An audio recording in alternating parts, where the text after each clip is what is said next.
A derradeira obra foi a máquina asombrosa, un carro do país, extraño aos nosos ollos, como unha aeronave medieval que el construiu nun furancho urbano. Compartir unha mañá con Manuel Rivas pode chamarse un privilexio. O alumnado do IES Lamadas Quendas de Chantada asistía hoxe a un encontro co escritor e xornalista coruñés no que se falou dos seus libros, da literatura en xeral e da poesía en concreto. Un acto onde a cultura e a lectura pretenderon recuperar espazo nun sistema educativo que está nunha boa parte nas mans dos docentes que promoven accións como esta e noutra no enfoque práctico do ensino de cara á tiranía do sistema, unha idea tamén analizada no coloquio. Vivimos nun mundo, ademais, onde domina moito o virtual, non? Hai moi pouca, ou debería haber máis, moi pouca comunicación persoal. Entón, síntome ben, escoito, procuro escoitar, ás veces depende un pouco das circunstancias. Eu sempre encontro moi boa recepción, encontro moitísima curiosidade. Cando hai curiosidade, xa está gran parte do camiño feito, non? Hai que cultivar os almeiros, non? Iso que no mundo da xeografía submarina e eses dous mundos contrapostos que son os almeiros, son os lugares da vida, os lugares de cría, os lugares de encontro, e despois está a marca do medo, que é o lugar do esquilme, o lugar onde do que compre fusir, o lugar triste. Entre libros e falando de libros, recunchos de papel, de memoria e de esperanza na era tecnolóxica na que cultura e sociedade afrontan unha nova realidade futura non exenta de rupturas. Movémonos nun contexto dunha especie de solucionismo tecnolóxico, cando o importante, no fondo, segue a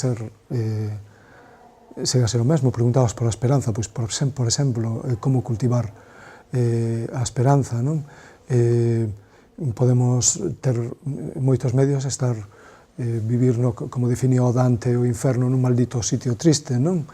Entón, o contexto no que vivimos é unha especie de frente á utopía na que deberíamos movernos con maior ou menor intensidade, a utopía dun mundo mellor. A palabra que define o noso tempo é a distopía, non? Que esa sensación de que cando tiñamos que ir avanzando moitas cousas hai unha especie de regresión, non?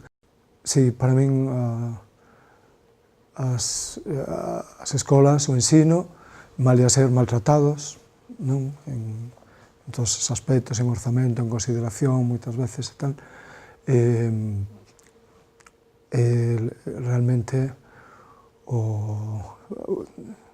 falábamos antes, o lugar do almeiro e o viveiro é onde pode habitar a esperanza e podemos reivindicar o dereito mesmo a ter esperanza, non? E a soñar, sí. O autor coruñés non deixou nunca a súa profesión xornalística que o levou a proxectar contidos dende diversos medios.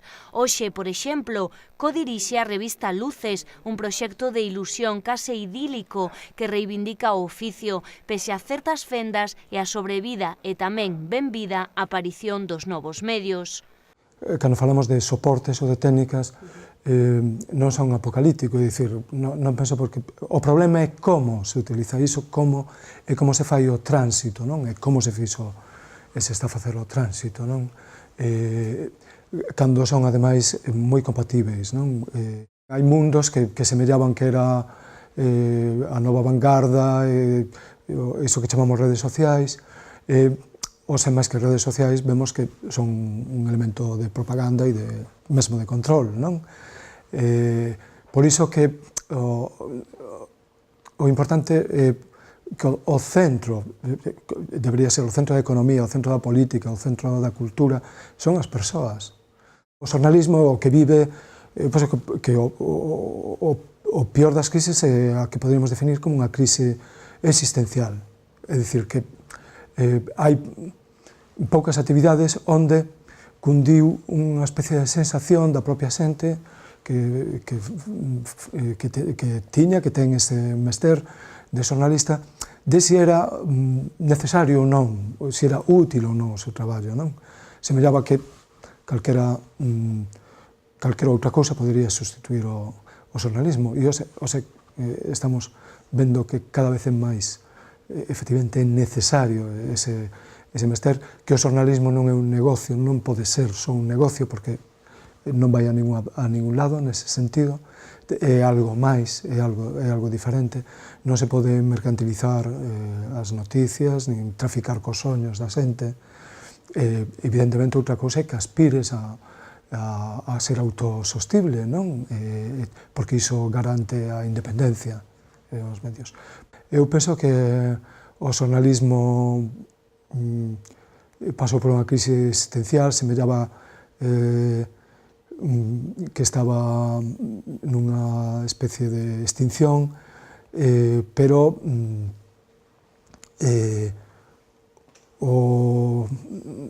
podemos proclamar que o defunto está vivo. Tamén facía esquinas, xusto o ángulo que necesita un home para que non lle dispare a historia polas costas. Abriu co gume do seu corpo un recanto na taberna. Respetábase o lugar porque o fixera el, cara adentro, tallando a sombra cun machado de silencio. E fixera tamén a luz da lámpada, cos filamentos do seu cabelo crecho, un branco incendiado. Un branco incendiado de paz atormentada. Dicía, bo, bo, bo, bo. Cada vez hai máis iniciativas neste sentido, tamén nos eidos, non só nas revistas, tamén nos medios locais como vos, non? Como Televinte, radios comunais. Poderíamos falar, en lugar de illas como excepcionais, de que está a criarse unha especie de arquipélago, de rede, non? Esta vez sí, unha rede que ten unha utilidade social, non? Entón, polo menos temos o contrapeso, digamos, a esa maquinaria pesada, esa maquinaria esmagadora, pisoadora, non? De grandes Titanics, non? Que semella que tiñan todo ocupado e que entraron justamente en crise. Como a literatura, cando hai quen a cree e quen a lea, e para que debemos recuperar espazo ou máis ben tempo na velocidade do día a día. Sí, é verdade que hai moitas cousas que, en lugar, eu penso, de ser útiles, que distraen. Distraen, a min, eu gosto da xente distraída, pero distraen neste caso no peor sentido, quero dicir que non deixan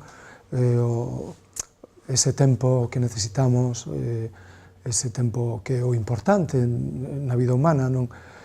Sempre a idea era traballar para poder gozar despois, non? Das cousas das que somos amadores, non? Aínda que, evidentemente, tamén o traballo pode ser, debe ser creativo, non? Canto máis superemos esa fronteira, mellor.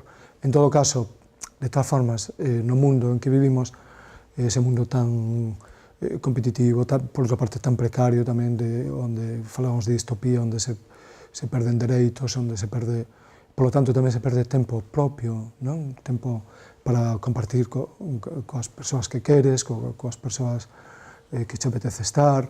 Hai ese dito de que, bueno, metín os meus amigos en Twitter e boteinos da casa, non? De vez en cando a revolución é frear. Non decía Walter Benjamin, hai que frear a revolución, frear a locomotora, non? Cando a locomotora vai entolecida, non? Entón, penso que en moitos aspectos necesitamos unha reflexión, sobre todo para volver a situar as persoas e a natureza e as grandes cuestións que son as cuestións da liberdade, da igualdade e da cultura, non? Poñelos no centro da vida, non como telos como unha cuestión marxinal ou adiada, non? Non se sabe para cando, non?